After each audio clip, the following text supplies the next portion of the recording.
الحمد للہ وکفا والصلاة والسلام علی عباده الذین اصطفا، خصوصاً علی افضلہم وخاتم النبیین محمد الامین وعلی آلہ وصحبہ اجمعین، اما بعد فاعوذ باللہ من الشیطان الرجیم، بسم اللہ الرحمن الرحیم۔ سبح للہ ما فی السماوات وما فی الارض وهو العزیز الحکیم۔ یا ایہا الذین آمنوا لم تقولون ما لا تفعلون، کبر مقتا عند اللہ ان تقولوا ما لا تفعلون، ان اللہ یحب الذین یقاتلون فی سبیلہ صفا کأنہم بنیان مرصوص۔ صدق اللہ العظیم۔ رب اشرح لی صدری ویسر لی امری واحلل عقدۃ من لسانی یفقہوا قولی۔ اللہم ربنا الہمنا رشدنا واعذنا من شرور انفسنا، اللہم ارنا الحق حقا وارزقنا اتباعہ وارنا الباطل باطلا وارزقنا اجتنابہ، آمین یا رب العالمین۔ لگ بھگ 2.5 ماہ کے وقفے کے بعد ہم اللہ کے نام سے دوبارہ مطالعہ قرآن حکیم کے منتخب نصاب کے سلسلہ وار درس کا آغاز کر رہے ہیں۔ یہ منتخب نصاب کتابی صورت میں بھی مطبوعہ موجود ہے، لیکن اس کی ترتیب سے یہاں تھوڑا سا فرق واقع کر رہا ہوں، اس لیے کہ اس کتاب میں اس کے اس منتخب نصاب کے چوتھے حصے میں پہلا درس تو سورہ حج کی آخری رکوع پر مشتمل ہے، وہ اس وقفے سے قبل الحمدللہ کہ ہمارے اجتماعات میں ہو چکا تھا۔ اس کے بعد دوسرا درس چوتھے حصے کا سورہ توبہ کی آیت نمبر 24 پر مشتمل ہے، اور اس کے ساتھ ہی ایک حدیث نبوی علی صاحب الصلاۃ والسلام بھی اس درس میں شامل ہے۔ میں اس درس کو مؤخر کر رہا ہوں اور اس سے پہلے یہ سورۃ الصف کا مطالعہ شروع کر رہا ہوں۔ انشاءاللہ اس کے بعد پھر ہم سورہ توبہ کی اس آیہ مبارکہ اور اس حدیث نبوی کا مطالعہ کریں گے۔ حسب معمول اور حسن اتفاق سے اس درس کے شروع میں بھی 4 تمہیدی امور ہے۔ سب سے پہلے ہمیں اپنے ذہن میں تازہ کر لینا چاہیے کہ اس منتخب نصاب میں جو سلسلہ مضامین چل رہا ہے اور اس میں جو ترتیب ہے، اس کے اعتبار سے ہم اس وقت کس مقام پر ہیں۔ یاد ہوگا کئی بار یہ بات سامنے آ چکی ہے کہ یہ منتخب نصاب 6 حصوں پر مشتمل ہے۔ اس کا مرکز و محور بھی کہہ لیں اور مبنی و مدار بھی کہہ لیں، وہ سورۃ العصر ہے۔ سورۃ العصر اس کا نقطۂ آغاز بھی ہے۔ سورۃ العصر میں انسان کی کامیابی کی 4 شرائط کا بیان ہے: ایمان، عمل صالح، تواصی بالحق، تواصی بالصبر۔ تو اس کے 4 حصے تو ان 4 شرائط کی کسی قدر تفصیل پر مشتمل ہیں۔ پہلے حصے میں سورۃ العصر کے علاوہ 3 اور جامع اسباق ہے، اور پھر آخری اور چھٹا حصہ پھر ایک نہایت جامع صورت پر مشتمل ہے، سورہ حدید۔ ہم اس منتخب نصاب کے 3 حصے مکمل کر چکے، یعنی پہلا حصہ جو جامع اسباق پر مشتمل تھا، دوسرا حصہ جو ایمان کے مباحث اور اس کی تفاصیل پر مشتمل تھا، تیسرا حصہ جو عمل صالح کی تفاصیل پر مشتمل تھا۔ اب یہ چوتھا حصہ ہے کہ جو در حقیقت سورۃ العصر میں جو تیسری شرط نجات بیان ہوئی ہے، تواصی بالحق، اس کے ضمن میں کچھ مزید مباحث پر مشتمل ہے۔ یہ مزید کا لفظ میں نے کیوں استعمال کیا ہے، ابھی اس کی وضاحت ہو جائے گی۔ تواصی بالحق کے ضمن میں 2 باتیں نوٹ کر لیجئے کہ وصیت سے جب باب تفاعل تواصی بنتا ہے تو اولاً تو وصیت میں بھی تاکید کا مفہوم موجود ہے۔ وصیت جب یہ لفظ استعمال ہوتا ہے تو کوئی نصیحت یا کوئی کلمہ خیر یا کوئی ہدایت جو تاکید کے ساتھ کی جائے، اور عام طور پر اردو میں تو یہ لفظ مستعمل ہے صرف انتقال کے وقت جو وصیت کی جاتی ہے اس کے لیے۔ پھر اس سے جب باب تفاعل میں یہ مادہ آتا ہے تواسی، تو اس میں دو اضافی مفہوم پیدا ہوئے، ایک مشارکت، مل جل کر یہ کام کرنا، گویا کہ یہ کام ایک اجتماعیت کا متقاضی ہے، اور دوسرے اس میں مبالغے کا اور تاکید کا مزید رنگ پیدا ہوتا ہے۔ تواصی بالحق جو سورۃ العصر میں انسان کی کامیابی کی شرائط میں سے تیسری شرط کے طور پر بیان ہوئی ہے،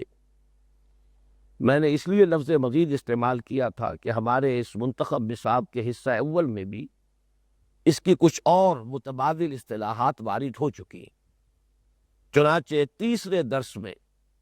جو سورہ لقمان کے دوسرے رکوع پر مشتمل ہے، ایک نہایت جامع اصطلاح آ چکی ہے، امر بالمعروف نہی عن المنکر، نیکی کا، خیر کا، بھلائی کا، معروف چیز کا حکم دینا، مشورہ دینا، اور بدی، برائی، منکر اس سے روکنا۔ یہ گویا کہ تواصی بالحق ہی کے لیے ایک متبادل اصطلاح ہے۔ اسی طرح اسی حصہ اول کے چوتھے درس میں ایک اور جامع اصطلاح وارد ہو چکی ہے، دعوت الی اللہ،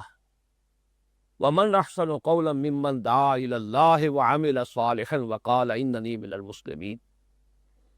قرآن مجید نے متعدد مقامات پر آیا ہے، ذالک بان اللہ هو الحق، اس کائنات کا سب سے بڑا حق خود اللہ تعالیٰ کی ذات ہے۔ تو اللہ کی طرف بلانا یہ گویا کہ تواصی بالحق کی بلند ترین شکل۔ اسی کے ضمن میں پھر سورہ حج کے آخری رکوع میں ایک اصطلاح وارد ہو چکی ہے، شہادت علی الناس۔ رسالت کا مقصد، رسول کیوں بھیجے جاتے رہے؟ تاکہ وہ گواہی دیں اللہ کی طرف سے، اللہ کے دین کی، اور اللہ تعالیٰ کی طرف سے جو بھی پیغامات آئے ہیں ان کا عملی نمونہ بھی پیش کریں، زبان سے بھی اس کی گواہی دیں۔ اور یہی اب نبی اکرم صلی اللہ علیہ وسلم پر نبوت کے ختم ہو جانے کے بعد یہ فرض منصبی ہے جو اجتماعی طور پر امت مسلمہ کے حوالے کیا گیا، لِيَكُونَ الرَّسُولُ شَهِيدًا عَلَيْكُمْ وَتَكُونُوا شُهَدَاءَ عَلَى النَّاسِ، گواہی دینا لوگوں پر۔ اور اس کے ضمن میں جو محنت، جو جد و جہد، جو ایثار، جو قربانی، جو مشقت انسان اٹھائے گا، اس کا جامع عنوان آ چکا ہے جہاد۔ چنانچہ سورہ حج کے آخری رکوع میں اصطلاح آ چکی ہے، وَجَاهِدُوا فِي اللَّهِ حَقَّ جِهَادِهِ۔ اور اب اصل میں یہی اصطلاح جو سورہ حجرات میں بھی آ چکی تھی کہ یہ جہاد فی سبیل اللہ، یہ ایمان کے لوازم میں سے ہے، ایمان کا رکن لازم ہے۔ ایمان حقیقی کی تعریف آ چکی ہے آیت نمبر 14 میں سورۃ حجرات کے، انما المؤمنون الذین آمنوا باللہ ورسولہ ثم لم یرتابوا وجاہدوا باموالہم وانفسہم فی سبیل اللہ اولئک هم الصادقون۔ حقیقتاً مومن اور سچے مومن تو بس وہی ہے جو ایمان لائے اللہ پر، اس کے رسول پر، پھر شک میں نہیں پڑے، اور انہوں نے جہاد کیا اللہ کی راہ میں، اور کھپائی اس میں اپنے جانیں بھی اور اپنے مال بھی۔ یہی لوگ ہیں کہ جو حقیقتاً مومن ہے، یہی لوگ ہیں کہ جو اپنے دعوی ایمان میں سچے۔ گویا کہ ساری بحث تواصی بالحق کی اب ہمارے اس منتخب نصاب میں آ کر مرکوز ہو گئی ہے ایک اصطلاح پر، اور وہ ہے جہاد فی سبیل اللہ۔ اگرچہ جہاد فی سبیل اللہ کا مفہوم کیا ہے، اس کے مراحل کیا ہیں، اس کے مراکز کیا ہیں، مدارج کیا ہیں، اس پر ایک مفصل گفتگو اس وقفے سے قبل ہو چکی ہے، لیکن یہ کہ جیسا کہ آپ نے شاید اگر وہ اشتہار آپ کی نظر سے گزرا ہو جو کل تقسیم کیا گیا ہے اس علاقے میں، تو واقعہ یہ ہے کہ جہاد اور قتال فی سبیل اللہ کے موضوع پر قرآن حکیم کی جامع ترین صورت یہ سورۃ الصف ہے کہ جس کا اب ہم مطالعے کا آغاز کر رہے ہیں۔ دوسرا تمہیدی معاملہ یہ ہے کہ مصحف میں ہم اس وقت اس مقام پر ہیں، اس کے اعتبار سے بھی کچھ اپنے ذہن میں بعض باتوں کو تازہ کر لینا چاہیے۔ یاد ہوگا اس سے پہلے تفصیل سے بیان ہو چکا ہے، قرآن حکیم میں 7 منزلیں جو معروف ہیں، اور اسی طریقے سے مکی اور مدنی صورتوں کے 7 گروپ، اگرچہ کہیں کہیں ان میں توافق بھی پیدا ہو جاتا ہے، لیکن یہ کہ عام طور پر یہ دونوں سلسلے یہ علیحدہ علیحدہ چلتے ہیں۔ چنانچہ جو آخری منزل کہلاتی ہے قرآن حکیم کی، جو سورہ قاف سے شروع ہوتی ہے، یہ آخری منزل سورہ قاف سے اور اختتام مصحف تک، اس میں مکی اور مدنی صورتوں کے 2 گروپ ہیں، 6واں گروپ اور 7واں گروپ۔ یہ جو چھٹا گروپ ہے جو سورہ قاف سے شروع ہوتا ہے اور سورہ تحریم پر ختم ہوتا ہے، یہ ان ساتوں گروپوں میں ایک بڑی امتیازی شان کا حامل ہے۔ چنانچہ اس کی جو مکی صورتیں ہیں وہ جو ظاہری پہلو ہے قرآن مجید کا، ظاہری حسن، اس کی ادبیت، اس کی فصاحت، اس کی بلاغت، اس کے اندر ایک ملکوتی غنا، اس میں صوتی ہم آہنگی، اس اعتبار سے قرآن حکیم کا حسین ترین حصہ ہے۔ 7 صورتیں ہیں سورہ قاف سے لے کر سورہ واقعہ تک، انہی میں ایک سورہ مبارکہ سورۃ الرحمن بھی ہے، جس کے بارے میں خود حضور صلی اللہ علیہ وسلم کا یہ قول نقل ہوا ہے کہ آپ نے فرمایا سورۃ الرحمن عروس القرآن، یہ سورہ رحمان جو ہے یہ قرآن حکیم کی دلہن ہے۔ چنانچہ سورہ قاف، پھر سورہ زاریات، پھر سورۃ الطور، سورۃ النجم، سورۃ القمر، سورۃ الرحمن، سورۃ الواقعہ۔ واقعہ یہ ہے کہ جہاں تک ادبیت کا، فصاحت کا، بلاغت کا، عذوبت کا، مٹھاس، پھر صوتی آہنگ، اس کے اعتبار سے قرآن حکیم کا حسین ترین حصہ ہے۔ جو اس کی مدنی صورتیں ہیں، 10 صورتیں ہیں، یہ بھی بہت سے اعتبارات سے بہت منفرد اہمیت کا حامل حصہ ہے پورے قرآن مجید میں۔ سب سے پہلی بات تو یہ نوٹ کیجئے کہ تعداد کے اعتبار سے مدنی صورتوں کا اس سے بڑا کوئی گلدستہ قرآن حکیم میں موجود نہیں ہے۔ اگرچہ حجم کے اعتبار سے تو جو پہلا گروپ ہے مدنی صورتوں کا، سورۃ البقرہ، سورۃ آل عمران، سورۃ النساء، سورۃ المائدہ، یہ سب سے بڑا حصہ ہے۔ آپ کو معلوم ہے کہ 6.25 پاروں پر مشتمل ہے، لیکن یہ کہ بہرحال تعداد کے اعتبار سے تو صورتیں 4 ہی بنتی ہیں، جبکہ یہاں 10 صورتیں ہیں سورہ حدید سے شروع ہو کر سورہ تحریم تک۔ جو ان میں جو مخصوص جو اس کا قدر مشترک ہے ان صورتوں کی، وہ یہ ہے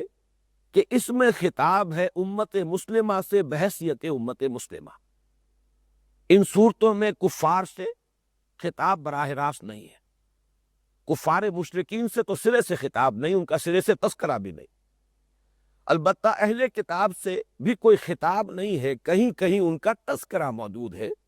لیکن وہ تذکرہ بھی بطور نشان عبرت کہ مسلمانوں، تم سے پہلے آج جس مقام پر تم فائز ہو گئے ہو، تمہیں امت مسلمہ کی حیثیت حاصل ہوئی ہے، تم اس زمین پر اللہ کے نمائندے ہو، اس کے دین کے علمبردار ہو، اس کی کتاب اور شریعت کے حامل اور امین ہو۔ تم سے پہلے یہی مقام ایک اور امت کو حاصل رہا ہے، وہ سابقہ امت ہے امت مسلمہ بنی اسرائیل۔ انہوں نے جب اپنے فرض منصبی میں کوتاہی برتی، جو مشن ان کے حوالے کیا گیا تھا اس سے بے وفائی کی، تو جو ان کا حشر ہوا ہے، انہیں جو سزائیں ملی ہیں، گویا کہ اب وہ ایک نشان عبرت کے طور پر تمہارے سامنے موجود ہے۔ تو ان صورتوں میں ان کا حوالہ ہے، ان کا تذکرہ ہے بطور نشان عبرت، ان سے خطاب نہیں، خطاب تمام تر مسلمانوں سے۔ اور یہ بھی نوٹ کر لیجئے کہ یہ صورتیں سوائے ایک استثناء کے باقی سب کی سب زمانہ نزول کے اعتبار سے جو مدنی دور ہے سیرت النبی کا صلی اللہ علیہ وسلم، اس کے بھی نصف آخر سے متعلق ہے۔ سن 5 ہجری کے بعد سے جو زمانہ ہے حضور کے انتقال تک، یہ زمانہ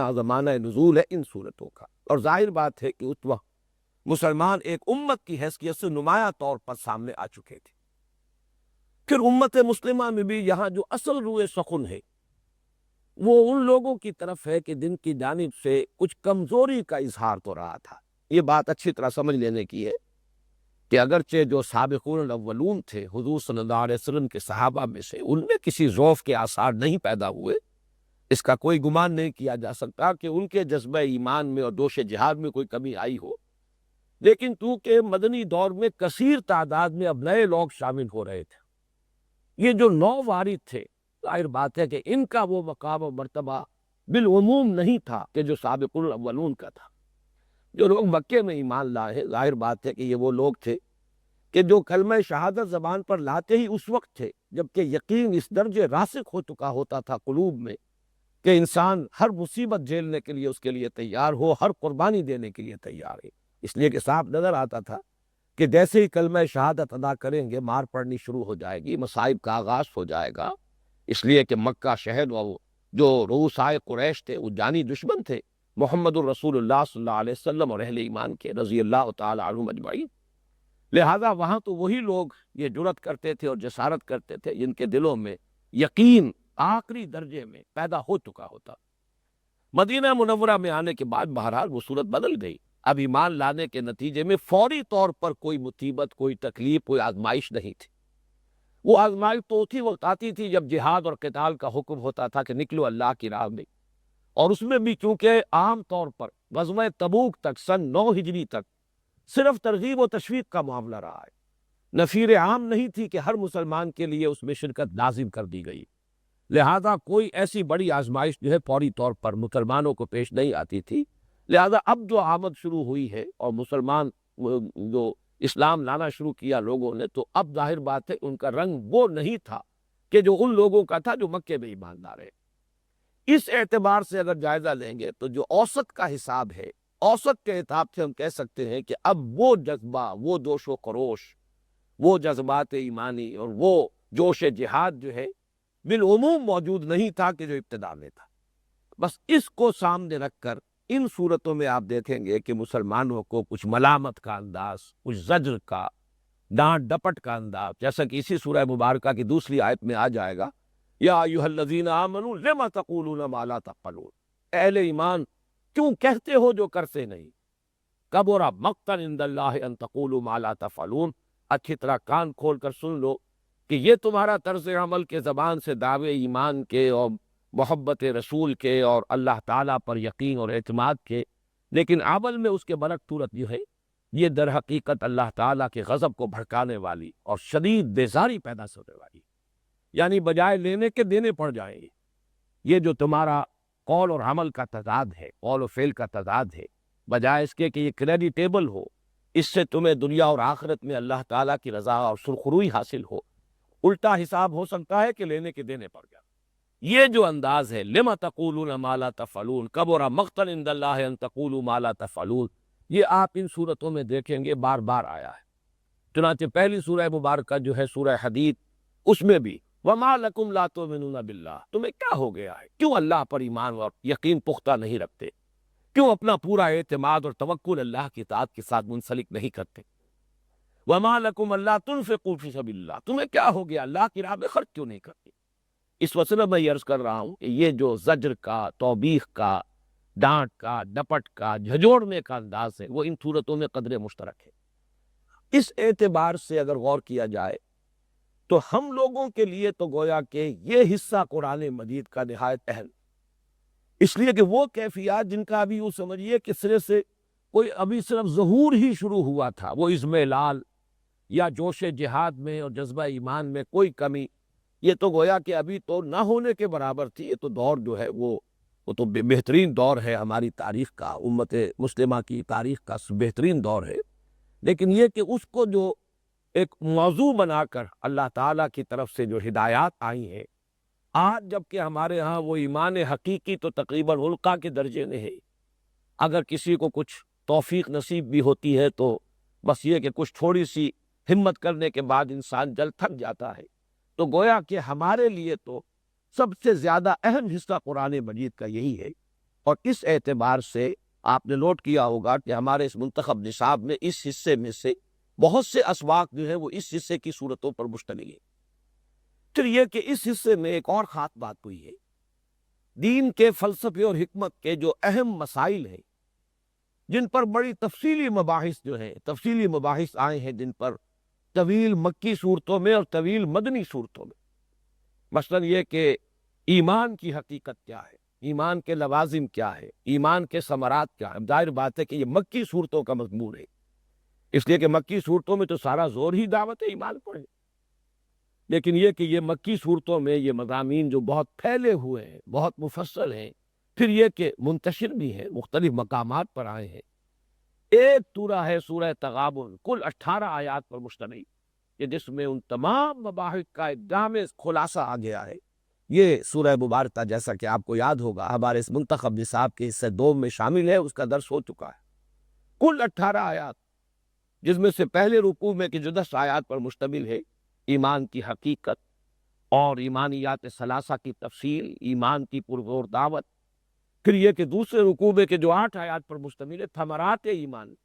ایمان سے لوازم کیا ہے، ایمان کے نتیجے میں تمہارے طرز فکر میں کیا انقلاب آ جانا چاہیے، تمہارے عمل میں کیا تبدیلی پیدا ہونی چاہیے، اس موضوع پر جامع ترین سورت سورہ تغابن ہے، جو اس گلدستے کی ایک سورہ مبارکہ ہے۔ ایمان کے برعکس کیفیت ہے نفاق۔ اب آپ کو معلوم ہے کہ نفاق کی یہ بیماری اصلاً پیدا ہوئی ہے مدنی دور میں آ کر، اگرچہ اس کا سراغ جو ہے وہ ہمیں مکی صورتوں میں بھی ملتا ہے، خاص اعتبار سے وہ ابھی آئے گا، ہمارا جو اگلا حصہ ہے 5واں حصہ ہے، اس میں تفصیل سے اس پر بحث ہوگی۔ لیکن اصل میں یہ مرض جو ہے پوری شدت کے ساتھ ظاہر ہوا ہے مدنی دور میں، تو مدنی صورتوں میں سورہ توبہ میں، سورہ نساء میں، سورہ آل عمران میں بڑے مفصل مباحث ہیں، لیکن اس مجموعے میں کل 11 آیات پر مشتمل ایک سورۃ المنافقون ہے،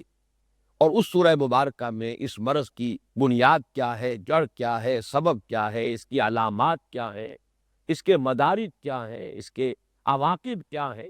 پھر یہ کہ اس سے بچنے کے لیے کیا تدابیر اختیار کی جائے، اگر کہیں چھوت لگ جائے تو اس کا علاج کیسے ہو، گویا کہ ان تمام مضامین پر مشتمل کل 11 آیات پر مشتمل ہے سورۃ المنافقون کے، جو اس مجموعے میں شامل ہے۔ اسی طرح بہت اہم مضمون یہ ہے حضور کا مقصد بعثت کیا ہے، اور پھر یہ کہ اس کے لیے بنیادی طریقہ کار کیا ہے۔ سورہ صف اور سورہ جمعہ یہ در حقیقت ان دو موضوعات پر نہایت جامع صورت ہے۔ یہ جو مجموعہ ہے، جیسا کہ میں نے عرض کیا کہ یہ 10 صورتوں پر مشتمل ہے، ان میں سے 5 صورتوں کا آغاز ہوتا ہے تسبیح باری تعالی سے، سبح للہ یا یسبح للہ، ان کا ایک مجموعی نام ہے المسبحات، اور ان کی ایک امتیازی شان ہے، ان 10 صورتوں میں بھی ایک نسبتاً امتیازی شان ہے۔ 5 صورتیں غیر مسبحات ہیں جن کا آغاز ہو جاتا ہے بغیر کسی تمہید کے، قد سمع اللہ قول التی تجادلک فی زوجہا، یا یہ کہ آخر میں جو سورۃ الطلاق اور سورۃ تحریم ہے، یا ایھا النبی اذا طلقتم النساء فطلقوہن لعدتہن، یا ایھا النبی لم تحرم ما احل اللہ لک تبتغی مرضات ازواجک۔ تو 5 صورتیں اس نوعیت کی ہیں بلا تمہید کے، بغیر کسی تسبیح کے تذکرے کے شروع ہو جاتی ہیں۔ 5 صورتیں وہ ہیں کہ جن کے شروع میں یا تو فعل ماضی کی صورت میں سبح للہ ہے، یا فعل مضارع کی شکل میں یسبح للہ۔ 3 جوڑے تو اس میں ایسے ہیں کہ جن میں ایک صورت مسبحات میں سے ہے اور ایک صورت غیر مسبحات میں، سورہ حدید کے ساتھ سورہ مجادلہ، سورۃ الحشر کے ساتھ سورۃ الممتحنہ، اسی طریقے سے پھر سورہ منافقون ہے جو کہ سورہ تغابن کے ساتھ ہے، سورہ تغابن مسبحات میں سے، سورہ منافقون یہ جو ہے غیر مسبحات میں سے۔ ایک جوڑا کلیتاً غیر مسبحات پر ہے، سورۃ الطلاق اور سورۃ التحریم، لیکن یہ جو جوڑا ہے کہ جو دونوں مسبحات پر مشتمل ہے، سورۃ الصف اور سورۃ الجمعہ، یہ اس پورے مجموعے میں اس اعتبار سے ایک امتیازی شان کا حامل جوڑا ہے کہ ایک تو یہ کہ دونوں کا آغاز تسبیح رب سے ہو رہا ہے، دوسرے یہ کہ دونوں بالکل عین وسط میں،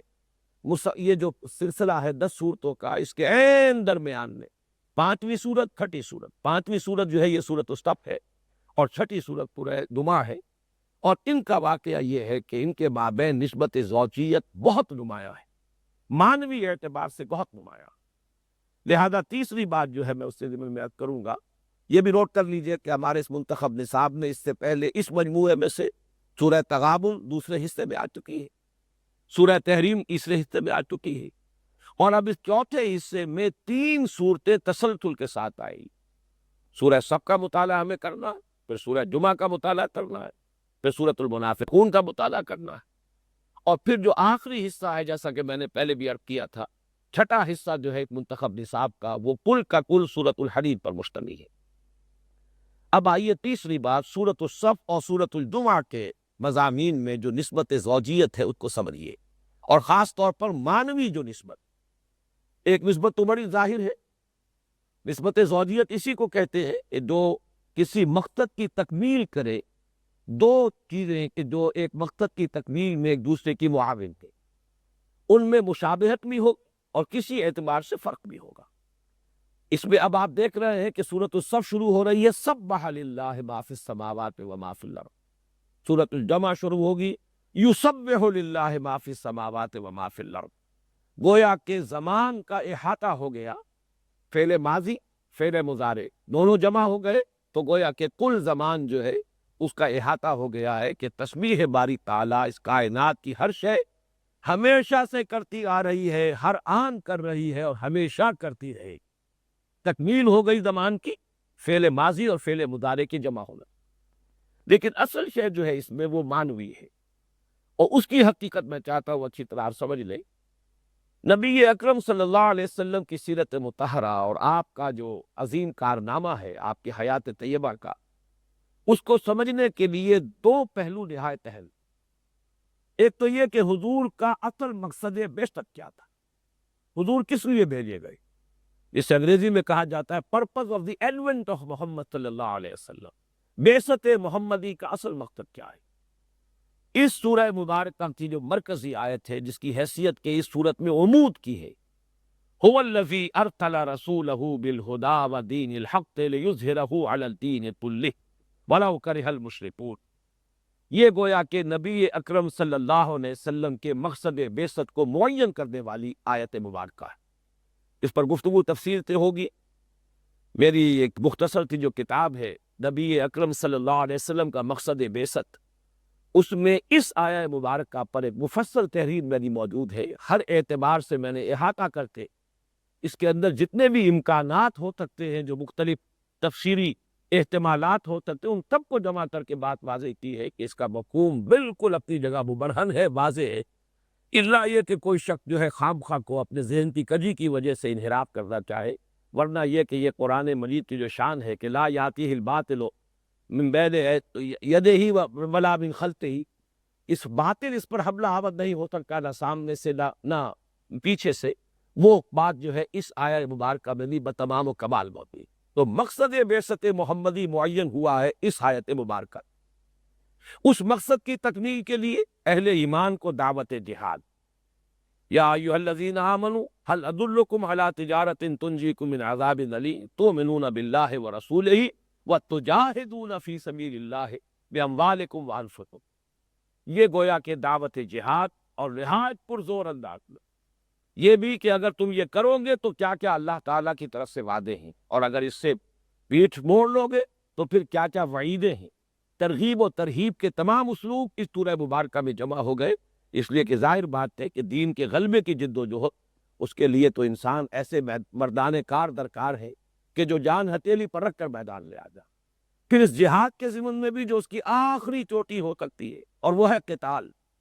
اس آیت سورہ مبارکہ میں وہ آیت بھی آ گئی کہ جان لو، اچھی طرح سوچ سمجھ کر اس وادی میں قدم رکھو، ان اللہ یحب الذین یقاتلون فی سبیلہ صفا کانہ بنیان مرصوص، اللہ کو تو محبوب اپنے وہ بندے ہیں جو اس کی راہ میں قتال کرتے ہیں اس طرح صفے باندھ کر گویا کہ سیسا تلائی ہوئی دیوار ہے۔ یہ گویا کہ مضمون ہے، خلاصہ ہے سورۃ الصف کا۔ لیکن یہ کہ اس جہاد و قتال کے لیے انسان کیسے حاصل کیے جائیں، کیسے فراہم کیے جائیں، اب ظاہر بات ہے کہ انسانی قوت ہی ہے کہ جس کے نتیجے میں، اور انسانی محنت ہی ہے جس کے نتیجے میں یہ انقلاب عظیم برپا ہو سکتا ہے۔ ان لوگوں کو فراہم کرنا، پھر ان کی تربیت، یہ کس نہج سے ہو، یہ در حقیقت مرکزی مضمون ہے کہ جو سورۃ الجمعہ کا ہے، اس کی جو آیت ہے مرکزی جو کہ عمود کی حیثیت رکھتی ہے، هو الذی بعث فی الامیین رسولا منہم یتلو علیہم آیاتہ ویزکیہم ویعلمہم الکتاب والحکمہ۔ ذرا نوٹ کیجئے، هو الذی ارسل رسولہ بالہدی، یہ ہے وہ آیت کے جو عمود ہے سورہ صف کا۔ هو الذی بعث فی الامیین رسولا منہم، یہ ہے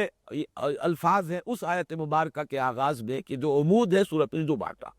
گویا کہ دونوں صورتوں میں سیرت محمدی صلی اللہ علیہ وسلم ہی کے دو پہلو ہیں کہ جو زیر بحث آئے۔ اس اعتبار سے یہ دونوں صورتیں مل کر، اور خاص طور پر اس مجموعے کے بالکل وسط میں قلب میں آ کر، در حقیقت نہایت اہمیت کی حامل صورتوں کی شکل انہوں نے اختیار کی ہے، جن کے بارے میں اللہ تعالی ہمیں توفیق دے کہ پوری گہرائی کے ساتھ اس کے مفہوم کو سمجھنے کی کوشش کریں۔ تمہیدی مضامین میں اب آخری مضمون جو ہے وہ سورۃ الصف کے مضامین کا تجزیہ ہے۔ وہ میں دیکھ رہا تھا کہ جو منتخب نصاب کتابی شکل میں شائع شدہ ہے، الحمدللہ کہ میرا خیال یہ ہے کہ اب سے کم 15 برس قبل میں نے وہ تحریر لکھی تھی، آج اسے پڑھ کر بہت اطمینان ہوا کہ بحمد اللہ کا کما حقہ بیان وہاں ہو چکا ہے۔ میں اس وقت طرف اشارے کروں گا اس لیے کہ اس درس کے ضمن میں بھی یہ چیزیں ریکارڈ ہو جائیں۔ ابھی جیسا کہ عرض کیا جا چکا ہے، اس کا ایک عمود ہے۔ یہ اصطلاحات ہو سکتا ہے کہ بعض حضرات کے جو نئے شامل ہو رہے ہو ہمارے حلقہ درس میں، ان کے سامنے واضح نہ ہو۔ عمود یا مرکزی مضمون ہر صورت کا بعض جگہوں پر تو وہ لفظاً معین ہے، جیسا کہ میں نے عرض کیا کہ اس سورہ مبارکہ کا عمود جو ہے اس کی آیت نمبر 9 ہے، هو الذی ارسل رسولہ بالہدی ودین الحق لیظہرہ علی الدین کلہ۔ ہر صورت جو ہے اپنی جگہ پر معنوی اعتبار سے ایک مربوط عبارت ہے، بلکہ صورت کا لفظ بنا ہے، یہ سطور کہتے ہیں عربی زبان میں فصیل کو۔ پچھلے زمانے میں شہروں کا معاملہ یہ ہوتا تھا کہ ہر شہر کے گردا گرد ایک فصیل ہوتی تھی، اور پھر اس کے اندر جو ہے شہر کا نقشہ ہے، بازار ہے اور دو بھی جگہیں ہیں مختلف اور رہنے کے علاقے ہیں۔ تو گویا کہ ہر صورت جو ہے قرآن مجید کی وہ ایک شہر معنی ہے، علم اور حکمت کا ایک شہر ہے، اس کے گرد ایک فصیل ہے۔ اور ہر صورت میں جو آیات ہیں وہ باہم مربوط ہیں، بالکل ایسے کہ جیسے ایک ہار ہو، ایک ڈوری ہوتی ہے جس میں موتی پروئے ہوئے ہیں، تو کوئی مرکزی مضمون ہے کہ جس کی ڈوری میں پروئی ہوئی ہوتی ہے تمام آیات۔ اور واقعہ یہ ہے کہ اگر ان آیات کا باہمی ربط انسان سمجھ لے، اور پھر ان میں سے ہر آیت کا جو ربط ہے اس مرکزی مضمون کے ساتھ اگر انسان اس پر غور کرے، تو بہت سے نئے مضامین جو ہے اور بہت سی حکمتیں جو ہے کلام الہی کی وہ منکشف ہوتی ہیں اور وہ سامنے آتی ہیں۔ میں اس کی مثال دیتا رہا ہوں کہ ہر موتی اپنی جگہ پر نہایت حسین ہے، نہایت قیمتی ہے، نہایت اعلیٰ ہے، خوش منظر ہے، لیکن جب آپ ایک ترتیب کے ساتھ انہیں کسی ڈوری میں پرو دیتے ہیں تو اس کا حسن دوبارہ ہوتا ہے۔ وہ باہمی ربط اور توازن کے حوالے سے ان میں ایک نیا حسن جو ہے نمایاں ہوتا ہے۔ بالکل اسی طریقے سے ہر آیت اپنی جگہ پر معنی اور حکمت کا ایک موتی، بہت قیمتی موتی، لیکن جب یہ پرو دی جاتی ہیں آیات ایک ڈوری میں، ایک عمود، ایک مرکزی مضمون کے ساتھ وابستہ کر دی جاتی ہیں، تو ان کے اس باہمی ربط پر تعلق سے ان میں ایک حسن معنی جو ہے بالکل ایک نئی شان کے ساتھ ظاہر ہوتا ہے۔ یہ مختلف صورتوں پر غور و فکر کرنے کے لیے بنیادی اصول ہے۔ تو اس سورہ مبارکہ کا عمود آیت نمبر 9، هو الذی ارسل رسولہ بالہدی ودین الحق لیظہرہ علی الدین کلہ ولو کرہ المشرکون۔ کل آیات 14 ہیں، بقیہ 13 آیات میں سے 4 آیات کے 3 مجموعے ہیں اور ایک آخری آیت ہے اور وہ طویل بھی ہے۔ پہلی 4 آیات کا حجم آج میں نے دیکھا اپنے مشق میں، پہلی 4 آیات جتنی سطروں میں آئی ہے اتنی ہی سطروں میں آخری ایک آیت آئی۔ اب ان کے مختلف حصوں میں جو ترکیب ہے اس کو سمجھ لیجئے۔ جو عمود والی آیت ہے اس میں حضور کا مقصد بعثت معین کر دیا گیا، غلبہ دین کو غالب کرنا تمام ادیان پر یا کل کے کل دین پر، یہ ہے مقصد بعثت محمدی علی صاحب الصلاۃ والسلام۔ اس کے بعد کی 4 آیات میں نہایت زوردار دعوت ہے جہاد کی،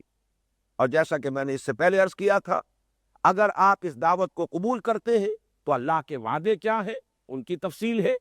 نہیں کرتے ہیں تو ایک ہی جملے کے اندر اشارہ کر دیا گیا کہ اگر یہ نہیں کرتے تو جہنم کی آگ سے نجات پانے کی امید موہوم ہے، اس لیے کہ یہ تو شرط لازم ہے۔ اگر آپ چاہتے ہیں عذاب الہی سے، عذاب علیم سے چھٹکارا پانا، تو اس کے لیے لازم ہے ایمان اور جہاد۔ ان 4 آیات میں اس کی تفصیل آ گئی۔ اب آئیے پہلی 4 آیات جو اس سورہ مبارکہ کے لیے ایک اعتبار سے تمہید کی حیثیت رکھتی ہیں، انہی میں وہ آیت بھی ہے لما تقولون ما لا تفعلون۔ یہ گویا کہ زجر اور توبیخ اور ڈانٹ اور ڈپٹ کا انداز ہے۔ اگر تم دین کے تقاضوں کو پورا کرنے کے لیے تیار نہیں اور محض نماز روزہ اور صرف عبادات میں محو رہنا چاہتے ہو اور اسی حد تک تم نے دین کے تقاضوں کو سمجھا ہے،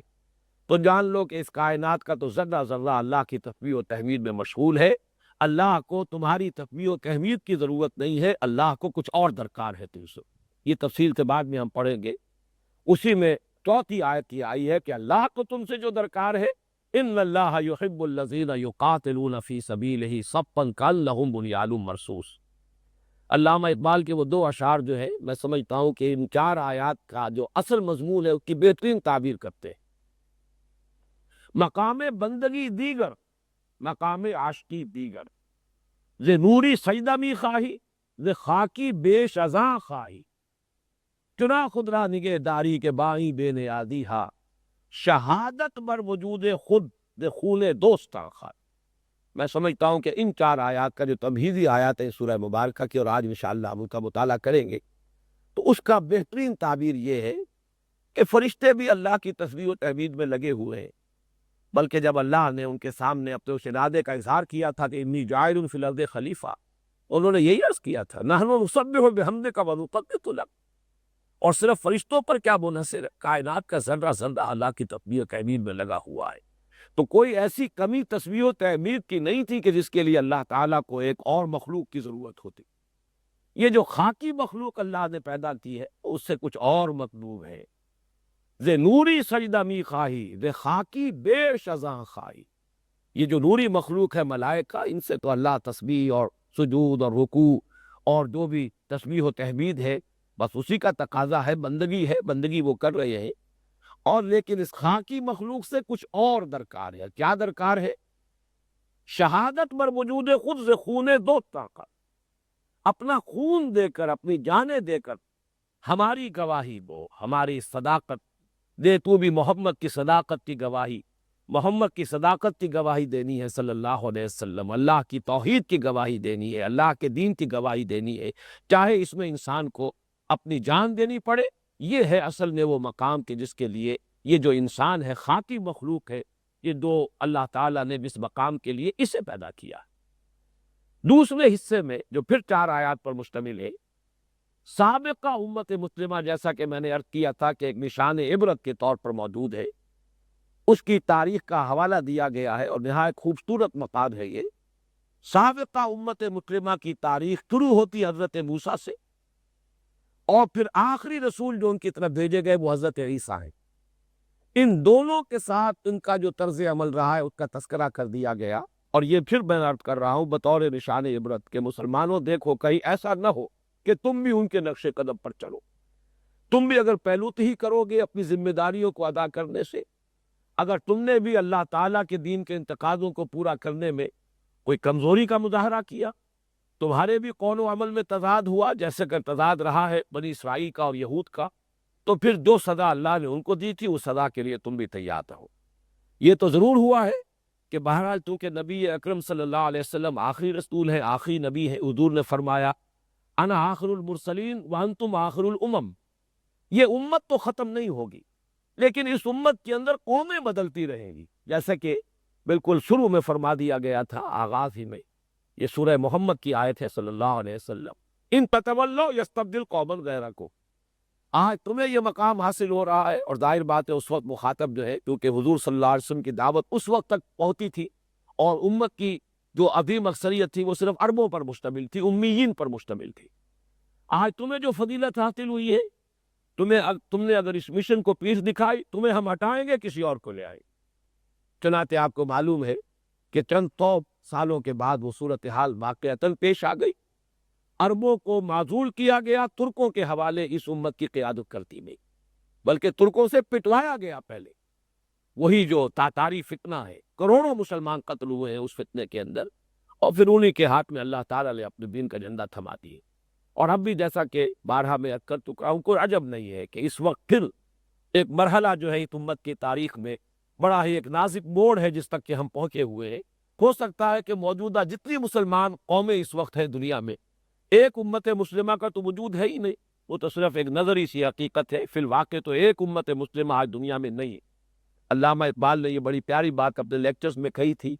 حالانکہ وحدت ملی کے بہت بڑے علمبردار، بہت بڑے خودی خواں علامہ اقبال ہے، لیکن یہ کہ جو عملی صورت ہے اس کو انہوں نے تفہیم کیا ہے اپنے خطبات میں کہ ایک امت مسلمہ اس وقت دنیا میں موجود نہیں ہے۔ جو بھی اس وقت بالواقع پوزیشن ہے وہ یہ ہے کہ متعدد مسلمان اقوام ہیں۔ آج ہم گنتی کرتے ہیں 50 مسلمان ملک ہیں یا 55 مسلمان ملک ہیں، اور یہ جو ابھی ترکستان کی ریاستیں آزاد ہوئی ہیں تو ان سے تعداد بڑھتی جا رہی ہے۔ بعض سادہ لوگ مسلمان اس سے خوش ہوتے ہیں کہ پہلے اتنے مسلمان ملک تھے، اب اتنے مسلمان ملک ہو گئے ہیں، لیکن یہ کہ امت مسلمہ نہیں ہے، یہ مسلمان اقوام ہے، مسلمان ممالک ہیں، اور ہو سکتا ہے کہ اب اللہ تعالیٰ دوبارہ ان تمام مسلمان امتوں اور یا مسلمان قوموں کو رد کرتے، ریجیکٹ کرتے، کسی بالکل نئی قوم کے ہاتھ میں اپنے دین کا یہ جھنڈا تھما دے، یہ عین ممکن ہے آیا فتنہ تاتار کے افسانے سے پاسباں مل گئے کعبے کو صنم کھانے۔ ہو سکتا ہے کہ تاریخ اپنے آپ کو دہرائے۔ بہرحال دوسرے حصے میں یہ بنی اسرائیل کی تاریخ کے 3 ادوار کا تذکرہ ہے۔ پہلا دور حضرت موسیٰ علیہ السلام کا، ان کے ساتھ ان کا کیا طرز عمل رہا، پھر آخری جب رسول آئے ان کی طرف رسول الی بنی اسرائیل حضرت عیسیٰ علیہ السلام، ان کے ساتھ کیا معاملہ رہا، اور اب ان کا کیا معاملہ ہے محمد الرسول اللہ صلی اللہ علیہ وسلم کے ساتھ۔ یریدون لیطفئوا نور اللہ بافواہہم واللہ متم نورہ ولو کرہ الکافرون۔ تو یہ ہے در حقیقت یوں سمجھیے کہ 4 آیتوں کے 3 مجموعے، درمیان میں وہ جو عمود ہے مرکزی مضمون کی حامل آیت هو الذی ارسل رسولہ بالہدی ودین الحق لیظہرہ علی الدین کلہ، اس کے بعد جو آخری آیت ہے جو میں نے عرض کیا تھا کہ آیت تو وہ ایک ہے لیکن حجم میں وہ پہلی 4 آیات کے بالکل برابر ہے۔ اس آیت میں بڑی عظیم آیات میں سے قرآن حکیم تھی۔ ایک مضمون تو یہ آیا کہ اگر کوئی شخص یا کچھ لوگ یا کوئی قوم یا کوئی گروہ یا کوئی جماعت اس کام کے لیے کمر کس لیتی کہ اللہ کے دین کے غلبے کے لیے ان صلاتی و نسکی و محیای و مماتی للہ رب العالمین، تو اللہ کی نگاہ میں ان کا مقام کیا؟ اللہ انہیں اپنے مددگار قرار دے گا۔ اب اس سے زیادہ کوئی اور بلندتر مرتبہ اور مقام کا انسان تصور نہیں کر سکتا۔ خالق اپنی مخلوق میں سے کچھ لوگوں کو اپنا مددگار قرار دے۔ یا ایھا الذین آمنوا کونوا انصار اللہ، اگر تم اس فرض منتبی کو ادا کرنے کے لیے کمر کس لیتے ہو تو گویا کہ تم ہمارے مددگار تھے۔ میں سمجھتا ہوں کہ قدر افزائی اس سے بڑھ کر ممکن نہیں ہے کہ خالق ہم میں سے کچھ لوگوں کو اپنا مددگار قرار، انسانوں میں سے کچھ لوگوں کو اپنا مددگار قرار دے۔ روحانی اعتبار سے ہو سکتا ہے کہ کچھ اور مراتب عالیہ کا ذہنوں میں نقشہ موجود ہو، لیکن عدلو قرآن میرے نزدیک اس سے اونچا اور کوئی مقام نہیں ہے کہ اللہ تعالیٰ کے مددگار قرار پائے اس کے بندے۔ اور دوسری جو اہم ترین بات اس آیت مبارکہ میں آئی ہے وہ یہ ہے کہ ظاہر بات ہے کہ یہ جہاد اور قتال فی سبیل اللہ اور اقامت دین کی جد و جہد، اس کے لیے کوئی اجتماعیت درکار ہے۔ اس اجتماعیت کی نوعیت کیا ہو، یہ کیسے وجود میں آئے گی؟ ایک داعی اور اس داعی کی دعوت پر لبیک کہنے والے اس کے اعوان و انصار، کما قال عیسی ابن مریم للحواریین من انصاری الی اللہ۔ یہ بڑی عجیب ہے یہ کیفیت یہاں پر کہ نصرت کی 2 نسبتیں معین کی گئی، کونوا انصار اللہ۔ اصل تو نصرت اللہ کی ہے، دین اللہ کا ہے، اس کے لیے جد و جہد، اس کے لیے محنت، اس کے لیے ایثار، اس کے لیے قربانی، اللہ تعالیٰ اسے اپنی نصرت سے تعبیر کرے۔ لیکن یہ اللہ کی نصرت ہوگی اولاً کس شکل میں؟ من انصاری الی اللہ۔ کوئی داعی الی اللہ جو ہے، یہ لفظ نوٹ کر لیجئے، قرآن مجید میں ایک مقام پر آیا ہے کہ جنوں نے جب حضور صلی اللہ علیہ وسلم سے قرآن حکیم سنا ہے، اور وہ یہ واقعہ نخلہ میں پیش آیا تھا جبکہ طائف سے واپس آپ تشریف لا رہے تھے، تو وادی نخلہ میں قیام تھا، فجر کے وقت آپ نماز پڑھ رہے تھے، آپ امام تھے، ایک امام اور ایک مقتدی، زید ابن حارثہ رضی اللہ تعالی عنہ یہ آپ کے ساتھ تھے، لہذا حضور امامت فرما رہے ہیں، زید ابن حارثہ جو ہے وہ آپ کے مقتدی ہے۔ جو فجر کی نماز میں آپ نے قرآن مجید کی تلاوت کی ہے تو جنوں کی ایک جماعت کا گزر وہاں سے ہوا ہے، بلکہ اللہ تعالیٰ نے فرمایا کہ ہم نے خود گویا کہ ان کا رخ ادھر کر دیا تھا کہ وہ وہاں جائیں اور آپ سے وہ اللہ کا کلام سنیں۔ اس کے بعد انہوں نے جاتے ہی جو کہا ہے، اپنی قوم کو جو دعوت پیش کی ہے اور جو تبلیغ کی ہے، یا قومنا اجیبوا داعی اللہ، اے ہماری قوم، اے لوگو، اس اللہ کی طرف بلانے والے کی پکار پر لبیک کہو، قبول کرو، ایمان لاؤ اس پر۔ تو در حقیقت داعی الی اللہ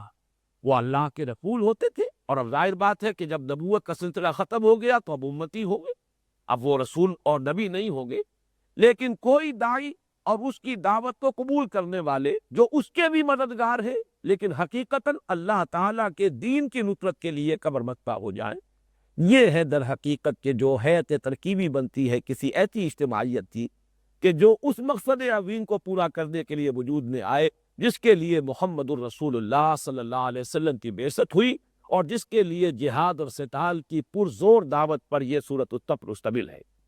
بارک اللہ لی و لکم فی القرآن العظیم و نفعنی و ایاکم بالآیات والذکر الحکیم۔